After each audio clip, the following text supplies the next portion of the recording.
2030-35 మధ్యలో China GDP పరంగా కూడా అమెరికా ఆర్థిక వ్యవస్థని దాటబోతుంది. ఇప్పటికే త్రిబుల్ పర్చేజింగ్ పవర్ పారిటీ, కొనుగోలు శక్తి సామర్థ్యం ఆధారంగా చూస్తే చైనా ఆల్రెడీ అమెరికాని దాటేసింది.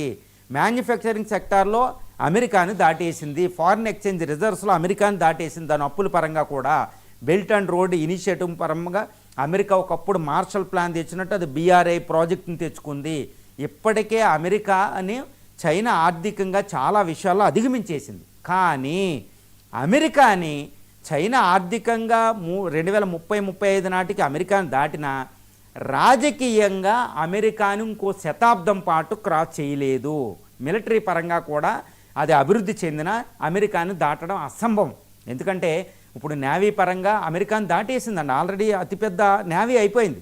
కానీ మిలిటరీ పరంగా ఎవరిని చూస్తారంటే అలయన్సెస్ ఇస్ ఇంపార్టెంట్. ఎందుకంటే చైనాని నమ్మే దేశాలు తక్కువ.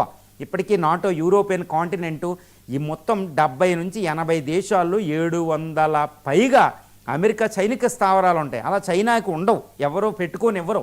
ఎక్కువ దేశాలు పెట్టుకునేవి. ఇటు రోగ్ నేషన్ అయినా ఉత్తర కొరియా, పాకిస్తాన్ అనే నేషన్స్ తప్పితే చైనాని ఎవరు అలౌ చేయరు.